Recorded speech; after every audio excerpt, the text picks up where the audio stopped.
Here's how you can counter every single Clanker and Arc Raiders. I'm going to be going over some basic tips and trips, and of course some more advanced details. And if you find this video helpful in any way, shape, or form, do me a favor, hit that like button, don't forget to subscribe, and share it to a friend so they never forget. But anyways, let's get started. The first arc to kick things off is none other than the Snitch. The Snitch, by description, is an unarmored arc reconnaissance drone that diligently scans the environment for human threats. The big thing about this is you want to get rid of it as quickly as possible. The one nice thing is that the Snitch will not actually shoot at you. Now, if you leave it in the air for too long, the Snitch will emit a loud siren to alert nearby arcs before calling for reinforcements comprising of Wasp and Hornets. It's also an extremely easy way for enemy players or other players in the game to identify where your general position is. To quickly get rid of the Snitch, you can destroy 2 of the thrusters and it will be launched into the ground and blow up. There isn't necessarily any specific ammo type because there is no armor plating whatsoever, so you can use any gun to destroy it. But of course, with lighter ammo, it will take a little bit longer, medium will take less time, and of course heavy is about a one shot. And that's essentially how you can take out the Arc Snitch. Pretty self-explanatory and well, pretty straightforward. Now moving right along, we come to our first attack drone, and that's none other than the Wasp. The Wasp will aim a red targeting laser before shooting a volley of projectiles. It remains stationary when firing, so you can get some quick and easy shots. The best way of dealing and destroying the Wasp is destroying 2 of its thrusters because it may cause it to fall to the ground. If it hits the ground, it will instantly destroy it, especially if it drops from a great height. Now, one thing to keep in mind is that if you only destroy 1 of the thrusters on the Wasp, it's going to be flying a lot more erratically, making it so much more difficult to hit. That's why getting rid of 2 of the thrusters as fast as possible is always going to be your best bet. And just like the Snitch scanner arc, this Wasp doesn't have any armor plating. So you can use light, medium, or heavy ammo to deal a significant amount of damage. Just like the Snitch, light ammo will do, some damage. Then your medium ammo will do more. Your heavy will, of course, one-shot the thrusters. Moving on, we come to the Hornet, which is the next small arc attack drone. Now, the Hornet is the one that shoots the stunning projectile, which can get very annoying and very frustrating extremely quickly. Just like the Wasp, the Hornet will aim a red targeting laser before firing a stun round capable of delivering a deliberating shock to a Raider's shields. Now, destroying 2 of the Hornet's thrusters may cause it to fall to the ground, just like the Wasp. This can instantly destroy the Hornet if it drops from a great height. Now, unlike the Wasp, the Hornet has 2 front protected or semi-plated thrusters. To destroy the armor plating, you will need a heavy weapon. Otherwise, you can go for some sneaky shots on the back thrusters by using light or medium ammo weapons. You can also use heavy, but if you're having a heavy weapon, might as well just shoot the front ones. Moving on to the Tick is a rather, easy arc to deal with. Now, when the Tick is in an aggressive state, the Tick will make a robotic shuffling sound prior to it lunging toward the Raider's head. It will then latch itself onto the Raider, slowly draining health and shield. You want to hold your whatever interact button is to get it off of your head. Now, all it takes is 1 shot from pretty much most weapons, from medium to heavy, 2 shots with a light damaging weapon or a light ammo type, or 1 melee. Pretty easy to get rid of. Now, if you're playing with some teammates and one manages to latch on your head or on their head, you can actually have your teammate shoot it off of your head, so that's super easy to deal with. Moving on, we come to the Pop, which I like to call the white roly-poly. This is the small, unarmored rolling machine, often compared to the Fireball. It's a quick, impulsive enemy that often roams in swarms. Now, while it's aggro, the Pop quickly rolls towards nearby raiders. As it approaches, it emits a beeping sound that increases in frequency the closer it gets to its target.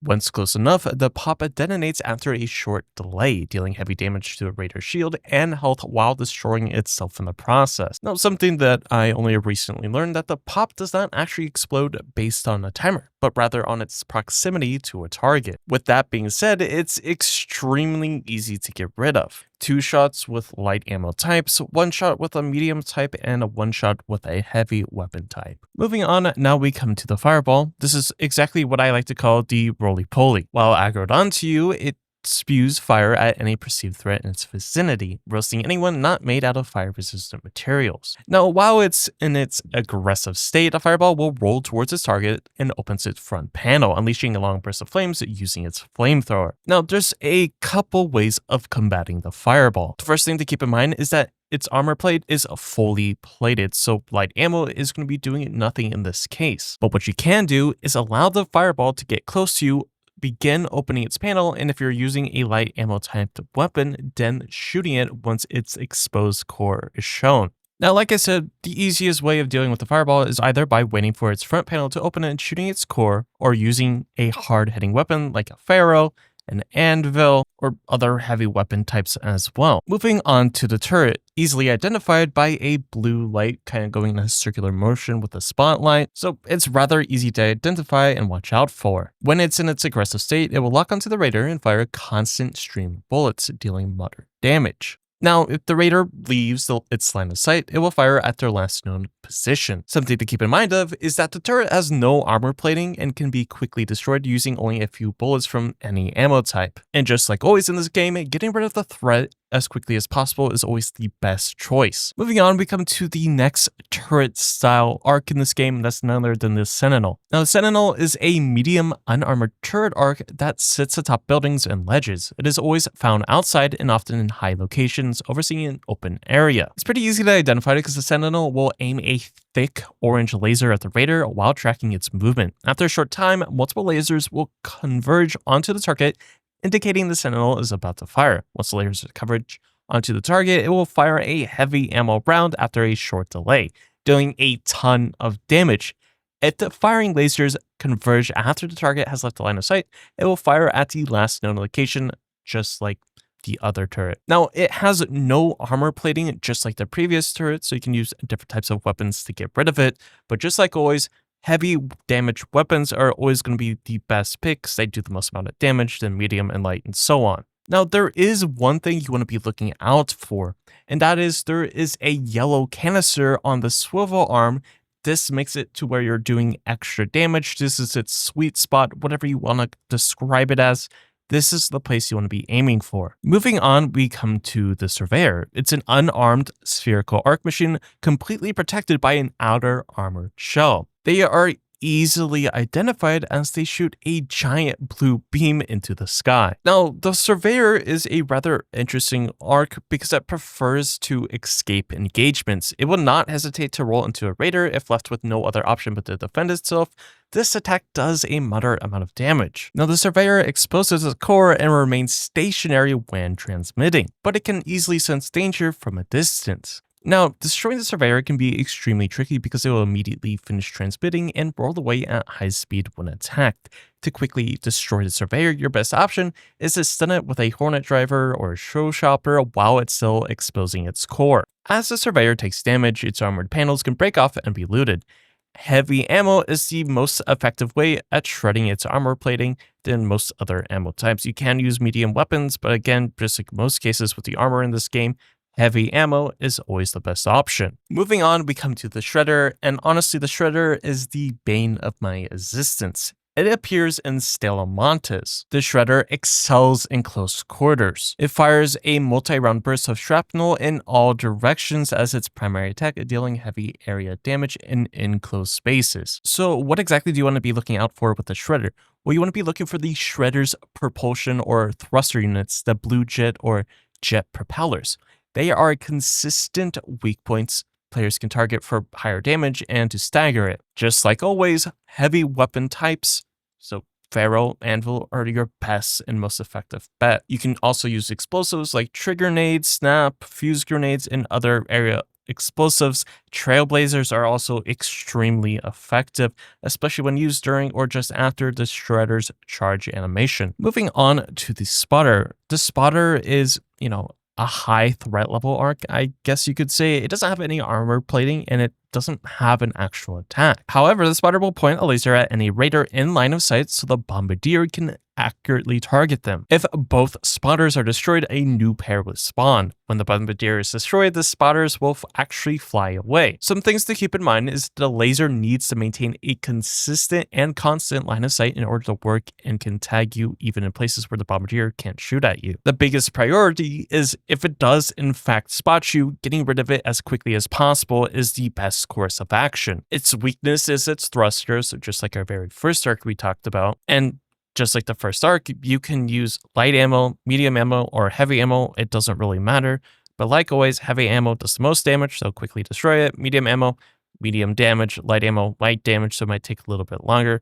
The biggest thing is getting rid of it as quickly as possible. Moving from the Spider, we come to its companion, the Bombardier. To be able to counter the Bombardiers have yellow kneecaps on all leg joints and a yellow cylinder on their rear that deal direct damage. Shooting the kneecaps impairs its mobility and exposes unarmored intersections for increased damage. Destroying the rear cylinder can disable the Bombardier quickly. The Bombardier becomes vulnerable immediately after firing its artillery. It doesn't necessarily have any armor plating, so it can be easily dealt with. A couple of Trailblazers, 1 to 2, also quickly gets rid of the Bombardier. And like I said, most ammo types are really effective, but you just want to be aiming for those crit spots. Moving on, we come to the Bastion. It's covered in thick plating. The Bastion is a fortress on legs. Now, just like the Bombardier, Bastions have unarmored yellow leg joints and a yellow canister on the rear that deal direct damage. Shooting these areas is the fastest way to destroy it.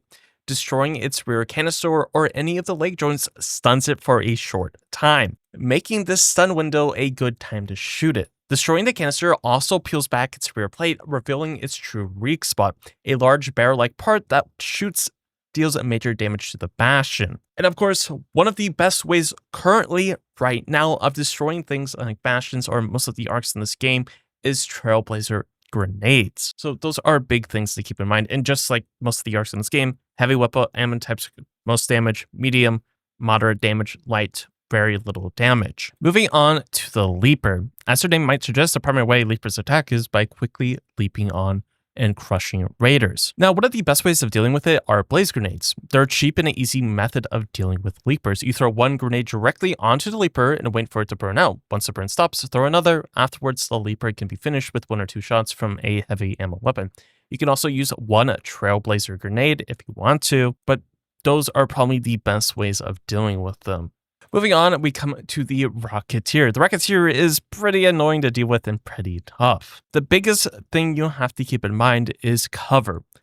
Playing by walls or by playing by some type of obstacle where you can protect yourself is one of the best ways of dealing with this character or dealing with this arc. There is one weak spot on top of his eye.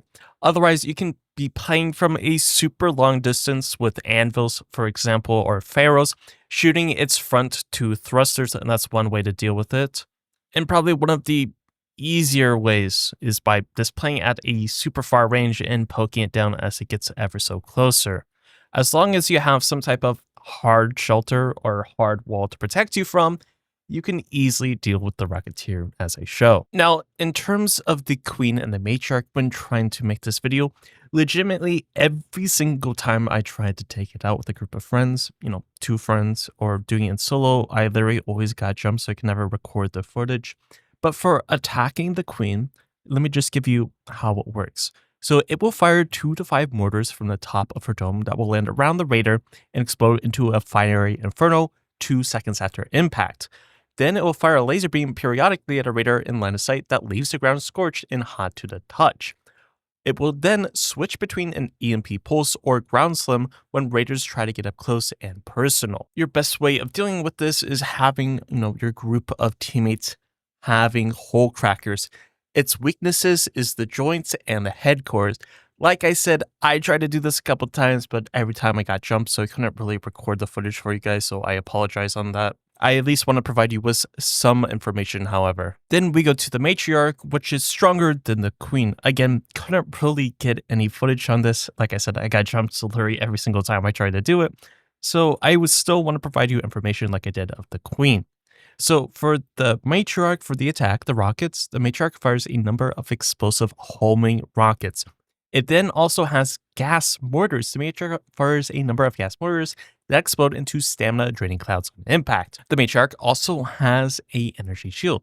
It deploys an energy shield that absorbs incoming projectiles and cannot be destroyed, but can be passed through by its raiders. There is also flashbangs. The Matriarch fires a number of flashbangs that explode after delay, blinding and deafening raiders. Unlike the Queen, the Matriarch has summons. It is a summoner. She can call in other arcs, including fireballs, wasps, leapers, bastions, bombardiers, and rocketeers. The weaknesses, just like the Queen, are the joints and the head core. The big thing about this is you want to save your whole cracker shots until the energy shield is over, because when the energy shield is up, your whole cracker shots will not matter. And yeah, the best way of dealing with them is the whole cracker. But if you have your own tips and tricks of dealing with any of the arcs that I've talked about in this video, let me know in the comments down below. And if you found this video helpful in any way, shape, or form, do me a favor, hit that like button, and of course subscribe to the channel, because we're going for 100,000 subscribers. And I plan on doing a lot more Arc Raiders content in the next few days, so definitely come check it out. But regardless, I hope you have a great day, and I'll catch you in the next one.